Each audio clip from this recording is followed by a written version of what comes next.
है ये practical example जिसको कॉनिकल पेंडुलम कहते हैं।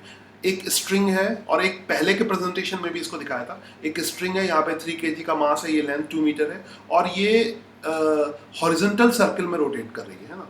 ये हॉरिजॉन्टल सर्कल में ऐसे रोटेट कर रही है, तो हॉरिजॉन्टल सर्कल में रोटेट करेगी तो कोन बनेगा। तो एग्जैक्टली ये सर्कल को टॉप व्यू देखोगे ना ऊपर से तो ऐसे दिखाई देगा। तो इट इज 3 kg का कोन है ना। आई होप समझ गए होगे। ये कोनिकल शेप में, जैसे मेलों में बच्चे के झूले नहीं होते, घोड़े वाले जो झूले होते हैं, उस तरह से कोनिकल शेप में है। तो इसको कोनिकल पेंडुलम कहते हैं। तो ये ऐसे सर्कुलर मोशन कर रहा है। अब क्या होगा, इसका weight gravitational force downward direction में वर्क करेगा और टेंशन ऐसे वर्क करेगा स्ट्रिंग के अलोंग, है ना। और अब यहां पे देखना है, सर्कुलर मोशन जिस प्लेन में हो रहा है उस प्लेन में तो कोई फोर्स बैलेंस नहीं है, मगर उसके प्लेन के परपेंडिकुलर, जैसे ये केस एकदम वो टेबल की तरह हो जाएगा। तो इसमें हमें देखना पड़ेगा कि सेंट्रीपिटल फोर्स की तरह कौन सा फोर्स वर्क कर रहा है। तो हम इक्वेशन वही लगा दे, सेंटर की तरफ नेट फोर्स डिवाइडेड बाय मास, है ना। तो एग्जैक्टली इसमें देखना है कि कौन सा फोर्स सेंट्रीपिटल फोर्स की तरह वर्क कर रहा है। तो यहाँ पर ना तो डायरेक्टली टी वर्क कर रहा है, ना एमजी तो वर्क कर ही नहीं रहा है, क्योंकि एमजी तो सेंटर की तरफ है ही नहीं। तो टी हो सकता है, मगर टी पूरा नहीं है, टी का एक कंपोनेंट है, ठीक है। सो अगर हम पहले वाई एक्सिस के अलोंग देखेंगे, a y is equal to net force along y axis, यानी इस एक्सिस के अलोंग देखेंगे तो एक मिनट, अगर हम ये इक्वेशन पहले वर्टिकल एक्सिस के अलोंग लगाएंगे तो वर्टिकली ये रेस्ट में है। तो एक्चुअली में नेट फोर्स जीरो तुम वहां पे करोगे जहां पर कोई चीज रेस्ट में हो, जहां पे पक्का हो कि ये चीज रेस्ट में है। तो अगर उस तरफ चल रही है तो नेट फोर्स जीरो थोड़ी ना करोगे। तो यहां पर ये पक्का वर्टिकली तो रेस्ट में रहेगा, वर्टिकली ये चलेगा नहीं, वर्टिकली नहीं चल रहा है, तो वर्टिकली ये रेस्ट में है। तो net force in Y direction is equal to क्या हो जाएगा, zero. Net force in Y direction तुमने जीरो कर दिया, तो सिग्मा एफ वाई जीरो हो जाएगा। तो एम जी इस तरफ डाउनवर्ड एम जी हो गया, है ना। अब इसमें जो अपवर्ड फोर्स है ना, डाउनवर्ड मैंने माइनस एम जी ले लिया, अपवर्ड फोर्स है, तो अपवर्ड फोर्स टी के कंपोनेंट बेसिकली टी का, तो यहाँ पे एकदम बेसिक से किया गया है। टी के ऐसे कंपोनेंट करते हैं, टी का एक एक्स कंपोनेंट कर लोगे और वाई की तरफ इसका कंपोनेंट कर लोगे। तो यहाँ पे कंपोनेंट को एकदम ट्राइंगल लॉ से एकदम बेसिक की तरह दिखाया गया है, तो वैसे भी कर सकते हो। तो यहाँ पे टी का जो वाई कंपोनेंट है वो वर्टिकली ऊपर की तरफ है और ये एंगल 30 डिग्री है। तो ऐसे तुम बेसिक से करना चाहो तो बहुत अच्छा है, ठीक है। तो ये एंगल 30 डिग्री है, तो टी का वाई कंपोनेंट तुम निकाल सकते हो। यहाँ पर स्ट्रिंग की लेंथ 2 मीटर है, टेंशन की वैल्यू 2 मीटर नहीं है, ठीक है। स्ट्रिंग की लेंथ 2 मीटर है, ये टेंशन की वैल्यू मत रख देना 2 मीटर। तो टेंशन का वाई कंपोनेंट हो गया। तो अगर मेन टेंशन टी है, अगर इसमें टेंशन टी है तो टी का वाई कंपोनेंट आ जाएगा टी कॉस 30, है ना। वैसे भी क्लियर हो गया, टी कॉस 30। वैसे भी तुम हाँ रेस्ट पे या मोशन में? अरे भाई अब ये कैसा सवाल पूछ रहे हो, कोनिकल पेंडुलम फीलिंग नहीं आई दिखाया था, ये रेस्ट पे होगा या मोशन में होगा। कोनिकल पेंडुलम कैसा होगा, जब झूला देखते हो ना, जो घोड़ा घूमता है कोनिकल पेंडुलम देखा है, वो फीलिंग आ रही है। मेले में जो मेले में झूला होता है वो रेस्ट में होता है या मोशन में होता है। वो एक्चुअली में अब रेस्ट मोशन के बियॉन्ड हो गया, अब वो चीज नहीं है, एकदम शुरू में नहीं हो, बढ़ते जाओगे। अब इसका सवाल रेस्ट और मोशन में नहीं दोगे, इसका आंसर ऐसे दोगे, ये वाई एक्सिस के अलोंग रेस्ट में है और इधर हॉरिजॉन्टल प्लेन में सर्कुलर मोशन कर रहा है। तो इसका तुम्हारे सवाल का कोई जवाब नहीं होगा, ठीक है। ना ही ये रेस्ट में है ना ही मोशन में है।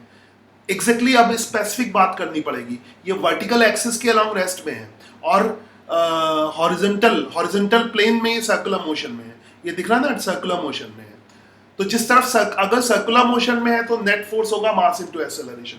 तो ये वर्टिकली रेस्ट में है, पूरा रेस्ट में नहीं है, ये नहीं कहोगे ये रेस्ट में है, सिर्फ ये वाई एक्सिस के अलोंग नहीं चल रहा है, मगर हॉरिजॉन्टली तो सर्कुलर मोशन कर रहा है। तो अब हम बियॉन्ड पहुंच गए रेस्ट और मोशन के। I hope you got it. तो cos 30 की वैल्यू कितनी आ जाएगी, T Y something, you can find the value of tension, T cos 30 is equal to, ठीक है, इसको m से डिवाइड कर दो जो भी है। तो T cos 30 minus M G is equal to 0, इसको बस मैनिपुलेट कर लो जो भी है। तो T cos 30 is equal to m g आ जाएगा, है ना। M g T is equal to m g by cos 30, तो 3 एम जी, तो यहाँ से टी की वैल्यू निकाल लेंगे। तो ध्यान रखो यहाँ पर वाई एक्सिस के अलॉन्ग रेस्ट में है, ये इधर इस सर्कुलर कोनिकल पेंडुलम की फीलिंग लेके आओ, कोन में एक चीज घूम रही है, ये इधर नहीं चल रहा है, मगर हॉरिजॉन्टल तो ये घूम रहा है और यूनिफॉर्म सर्कुलर मोशन कर रहा है, तो यूनिफॉर्म सर्कुलर मोशन में एक्सेलरेटेड मोशन होगा और एक्सेलेरेशन किधर होगा, सेंटर की तरफ होगा। तो ये टी की वैल्यू 30 न्यूटन आ गई। ठीक है, अब हमें इसकी स्पीड, टेंशन फाइंड हो गया, तो सवाल पूछा था कि टेंशन कितना है, अब हमें इसकी स्पीड फाइंड करनी है। अब सेंटर की तरफ देखो, सेंटर की तरफ इसकी स्पीड कांस्टेंट मान के चलते हैं, फिलहाल स्पीड हर जगह कांस्टेंट है, इसमें भी स्पीड कांस्टेंट है। तो अब एक्स एक्सिस के अलॉन्ग लगाते हैं, है ना, फिलहाल यहाँ पे एक्स एक्सिस होगा, यहाँ पे फिर रेडियस के अलॉन्ग अलग अलग एक्सिस होंगे, इस पॉइंट पे इसको एक्स कह सकते हो, मगर आगे के पॉइंट पे तो एग्जैक्टली एक्स नहीं होगा, वो सेंटर की तरफ होगा, तो किसी भी पॉइंट पे आगे भी लगा सकते हो। तो फिलहाल यहाँ पे एक्स एक्सिस के अलॉन्ग एक्सेलरेटेड मोशन होगा क्योंकि ये सेंटर की तरफ है, तो इसको सेंट्रीपिटल भी कह सकते हो। Centripetal acceleration is equal to net centripetal force divided by mass, तो सेंट्रीपिटल एक्सेलरेशन क्या हो जाएगा, v स्क्वायर बाय r के बराबर। तो बहुत ध्यान से समझना, बहुत इंटरेस्टिंग केस है। ठीक है, सेंट्रीपिटल एक्सेलरेशन, क्योंकि यहाँ पर क्योंकि ये सर्कुलर मोशन कर रहा है, इसलिए इसका सेंटर की तरफ, सर्कल के सेंटर की तरफ एक्सेलरेशन होगा और v स्क्वायर बाय r होगा। और हॉरिजॉन्टली तो कोई और फोर्स नहीं है, mg तो वर्टिकली है, mg ऐसे है, तो हॉरिजॉन्टल फोर्स सिर्फ कौन सा है, tx है, tx सिर्फ फोर्स है ना, tx है। और t की वैल्यू निकाल चुके हैं हम लोग, अब आगे सॉल्व कर सकते हैं। tx का t sin थीटा कंपोनेंट हो जाएगा, t 34 न्यूटन आ चुका है, इसको मास वास से डिवाइड कर दो, जो भी है मास का टर्म है, मास से डिवाइड कर दो, t की वैल्यू पुट कर जल्दी जल्दी, v स्क्वायर बाई r की, अच्छा r की वैल्यू भी 2 मीटर नहीं होगी, ध्यान से देखना, r की वैल्यू 2 मीटर नहीं होगी, r की वैल्यू भी 2 का कंपोनेंट होगा। उसके लिए यहाँ पे ये ट्राइंगल ड्रॉ कर लेंगे, ध्यान से देखो, r की वैल्यू कितनी होगी, इस राइट एंगल ट्राइंगल से 2 sin 30 होगी। ठीक है, r, हाँ 2 sin 30, r की वैल्यू 2 मीटर, क्योंकि सर्कल तो ये है ना, सर्कल वो थोड़ी ना है, सर्कल के लिए ये रेडियस थोड़ी ना होगा, तो सर्कल हाँ l sin 30 या 2 sin 30, तो बाकी t sin 30 है, you can find the value of, जो भी है, मास की वैल्यू दे ही रखी है, तो मास की वैल्यू पुट करके इसको बस मतलब वही क्या किया, दोनों साइड l sin 30 से मल्टीप्लाई कर दिया, तो बाकी कैलकुलेशन है, समझ गए, v को अंडर रूट ले लिया। हाँ अब भाई ये बताऊं, ये अगर ये l sin 30 कैसे आया, तो भाई 10वीं क्लास में एडमिशन ले ले और ट्रिग्नोमेट्री फिर से पढ़, ये राइट एंगल ट्राइंगल है, ये 30 डिग्री है, तो ये l sin 30 नहीं होगा। ठीक है, तो फिर से आ जाओ 10वीं में, 10वीं क्लास चलती है, उसमें ट्रिग्नोमेट्री पढ़ो, अगर ये सवाल है कि l sin 30, ये कहना पड़ता मजबूरी में कभी कभी जब ऐसे सवाल पूछते हो।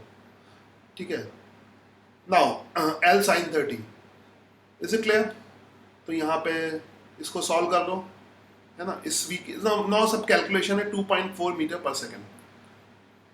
ठीक है, तो यहाँ से वेलोसिटी की वैल्यू कैलकुलेट करो, आई होप यू अंडरस्टैंड। ठीक है, ये सारी calculation, I hope you understand, सामने दिख रहा था ये 90 डिग्री का ट्राइंगल है, आई होप यू अंडरस्टैंड। तो इन सब सवालों, तो अब थोड़ा सा मिच्योर हो जाओ तुम लोग, दिमाग लगाना शुरू कर दो, है ना।